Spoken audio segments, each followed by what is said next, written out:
Hi, my name is Kira. Welcome back to my channel, Not Too Cool to Read, because no one is too cool to read. And we will be reading The Last Kids on Earth and the Zombie Parade by Max Verlille, illustrated by Douglas Holgate, Chapter 23 and Chapter 24. I feel like I'm in a trash compactor in Star Wars. But then, suddenly, the Wormongulus moans. A pained wail escapes from its lungs, and the monster goes slack. The cage bars release. It's like the monster is suddenly out of breath. I see why.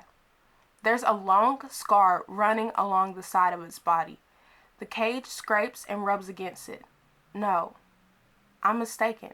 It's not a scar. It's an open, festering wound from where I sliced it weeks earlier when I battled it. The Wermongulus's face is dotted with eyes, and all of them are wet, and all of them are watching me. Guilt tugs at my insides. I bite my lip. The Wermongulus does not emit the stench of evil. It smells nothing like Blarg. It smells nothing like Thrall. It smells nothing like dozens or winged wretches. At last, I lift open the handle and push the cage open. The door presses against the monster's side. It moans softly. I look at the long wound across his side. I did that. Me. I think with the thickness in my throat. I imagine the moment, months earlier, when doors were flung open and monsters were propelled into our dimension, and this monster was just plucked from his home and happened to land here. I know what it feels like to be yanked from your home. It's confusing and scary. No wonder it tried to eat us. I hear the screech of tires. Big Mama hurtles inside the mall and comes to a stop. "Jack!" June screams, rushing out of the truck. "What are you doing?" "Guys, come here. I want to help it." Minutes later, we're gathered around the monster. Everyone is on edge. At any moment, it could turn furious and devour us. "June," I ask, "any chance you know how to sew?" "What? 'Cause I'm a girl? You just assume I know how to sew?" I shrug. "Moms know how to do that stuff." "I'm not a mom." "I can do it," Dirk says. We all eye the big guy. "So what?" Dirk says. "Yeah, I know how to sew, okay? I sewed up my clothes for years." "Hey, all good, buddy," I say. "You sew and you garden. Right on." Dirk continues. "But we need a big needle and a lot of thread. This is one mighty cut. Where do we find a needle to sew up a giant monster with?" After a moment, Dirk's eyes light up and he says, "The Louisville slicer." I pull it from a sheath. "Really?" "Yeah, I just need to rip off a shard to use as a needle." "Rip off a shard?" I exclaim. "You want to tear off a hunk of my most iconic tool of monster destruction?" "You want to fix this guy up or not?" Dirk asks. I swallow and hand over the blade.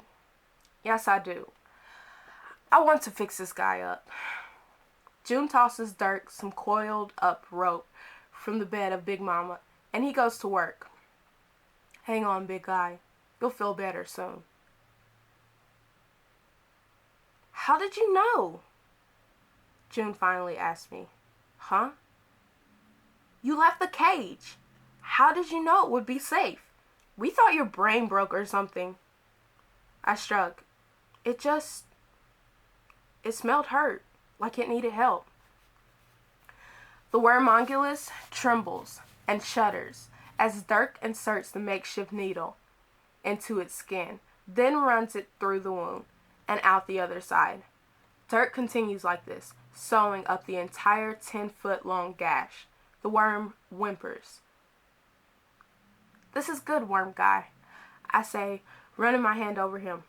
It doesn't feel like it, but it is. Jack, this guy could get angry any second and swallow us. That won't happen. When Dirk finishes the final stitch and hands me back the Louisville slicer, he's covered in wet, yellow worm gunk. He's scrubbing off his hands in the coin fountain when the wormongulus lets out a long, deep bellow. The floor crumbles and the monster dives. It's graceful, almost like a shark slipping beneath the water. Now we load the cage into Big Mama. Next we grab some Auntie Annie's pretzels, the cinnamon twist ones, and finally, we blow up a big evil tree. Back home, we get Alfred into his cage. Then I examine the weed killer. We have 9 giant jugs of something called Walt's Weed Be Gone. I'm going to hook hoses up to the weed killer, Quint says. We'll run the hoses to super soakers, and then we blast away at the tree. I begin climbing up into the treehouse to retrieve the Space Marine suit. I have a feeling we might need it. But halfway up the ladder, I stop. Looking at the garage, I watch Quint lose control of the hose and spray water everywhere. June's hair is soaked. She laughs. Dirk grabs Quint and lifts him up into the air, pretending he's about to unleash one of John Cena's 5 moves of doom. Quint and Dirk both giggle. I can't lose these guys. I'd rather lose myself than lose them. I finish climbing up into the treehouse, and I immediately gag. I throw my hand over my nose and mouth. A thick, acidic scent fills the air, like burnt brownies and sidewalk chalk. The smell of evil, the smell of Thrall. The treehouse interior is pitch black somehow, even though it's the middle of the day. It's like all light has been sucked from the room. Slowly, a dim light returns, and I see him. Hello, Jack. I gulp. Need to play this freeze pop cool. Hey, Thrall. Long time no see. You just, let yourself right in, huh? I didn't even realize you knew where we lived. I know many things, Thrall says. Right. Suddenly Thrall grins. I haven't seen you guys around Joe's Pizza in a few weeks, so I thought I'd pop in and pay you a visit. How's the bestiary coming? I swallow hard. I can feel the fear on my face. I need to hide it. I try cracking a smile, but I'm sure I just look like the Joker. We kind of lost interest in the bestiary. We've been doing other stuff. A lot of frisbee, actually. Ultimate frisbee. You play? Thinking about putting together a post-apocalyptic ultimate frisbee team. I was maybe gonna put up a flyer at Joe's. Any interest? Cole shrug. Thrall lowers his head and chuckles softly. When he raises it again, his eyes are narrowed and seem to glow red. He speaks in a thick, wet growl.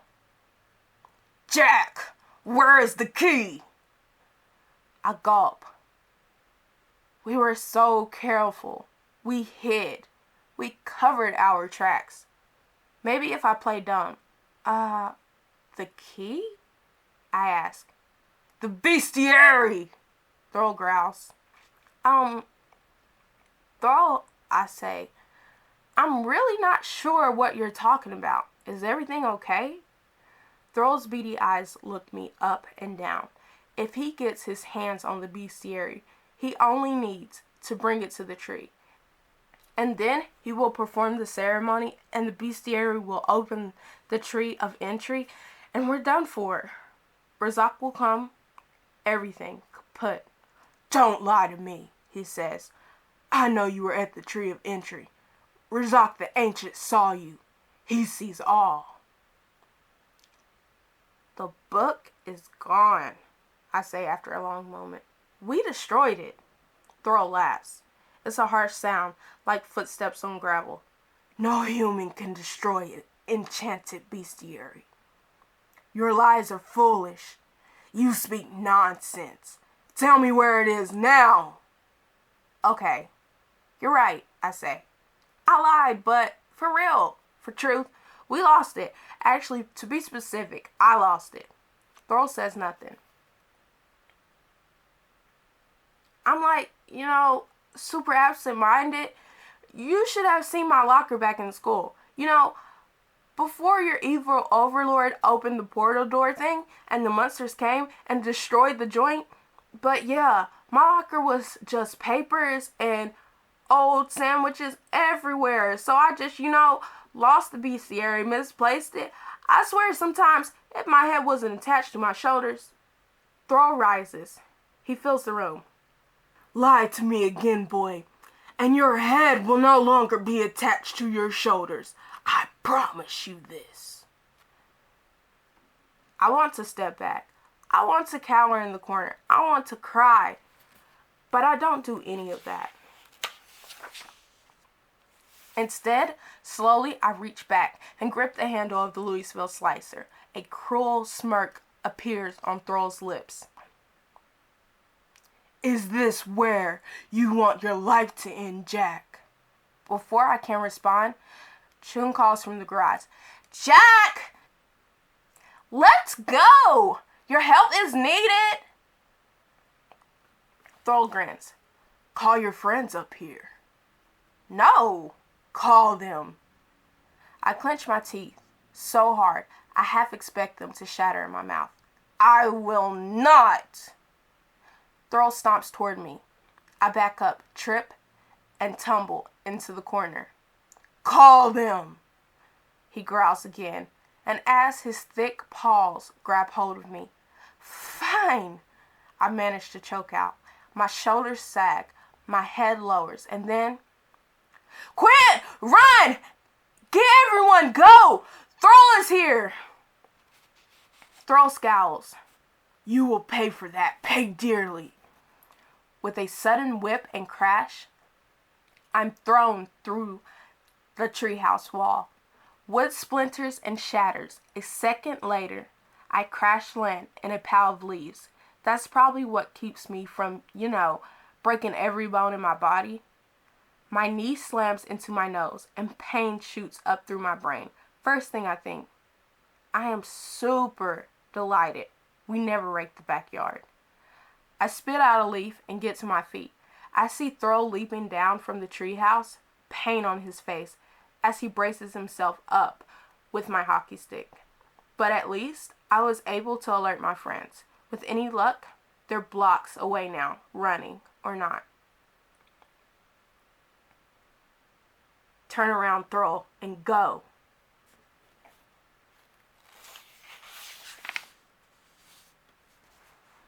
Aw, come on, guys, I shout. I told you to run. Dirk shakes his head. Not leaving you, dork. June holds her broom spear to Thrall's chest. We stick together. You are foolish, all of you, he growls. You don't understand the power I wield. I'm a servant of Rajak the Ancient, destructor of worlds. Dirk raises his fist and charges. Thrall backhands him, a slap that sends Dirk sprawling into Rover, so that they both land in a heap. June jabs at him, but her spear only shatters against Thrall's chest. Quench shrieks, Leave us alone! With no weapon, no nothing, just a bit of plucky resolve. As they say, he jumps at Thrall. The monster snatches him out of the air and holds him up high. Tell me where the bestiary is, Jack, or your friend dies. Here, now, you have 1 second. The lockbox! In the treehouse! The words burst from my mouth without hesitation. Jack, no! Quint squeaks. Thrall looks at June. Get the box, now! June hangs her head and crosses to the treehouse ladder. A moment later, she's climbing back down, lockbox tucked beneath her arm. I shudder as she gives it to Thrall. With his free hand, Thrall squeezes the box. Metal crunches and it pops open. The bestiary falls to the grass. A smile creeps across Thrall's face as he picks it up. He examines the pages and sees that it's complete. Wonderful work, he says with a taunting leer. I had hoped you would make progress while my leg healed, but I never thought you'd complete the book. Impressive. You are to be commended. Man, oh man, do I ever want to knock this dude out? Thrall's eyes go to the garage and the zombie cage. In, he barks. I look to June nervously. Thrall squeezes Quint's neck. In, Thrall says again. I slowly walk to the cage. When I open it, Alfred shuffles out. He immediately lunges for me. Some butler. Thrall snatches up Alfred and flings him across the yard like he's one of Rover's chew toys. Alfred crashes through the fence. I watch as he rises and stumbles away. I hope he's safe out there.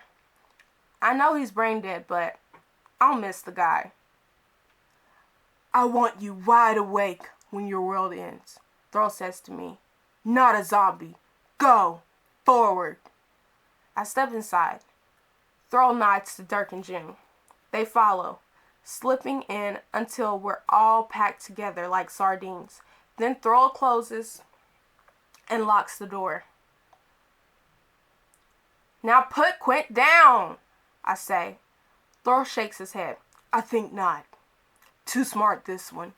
Might figure out an escape. But you three, I doubt that very much. I shriek and curse and scream and rattle the bars, but it does nothing except make Thrall's grin grow wider and more horrific. Tapping the bestiary with one fat finger, Thrall says, Goodbye, children, and thank you for your help in bringing forth Razak the Ancient. Your participation in the end of the world is greatly appreciated. With that, Thrall rips the roof of Big Mama clean off and tosses Quint into the back. Thrall slides into the seat. He jams his finger into the ignition, and somehow the engine roars to life. A moment later, he's off. Chapter 25 and 26 to be continued. Thanks for watching, and thanks for listening, and hopefully we'll be done with this book soon. It's been a really nice read. But anyways, until next time, bye!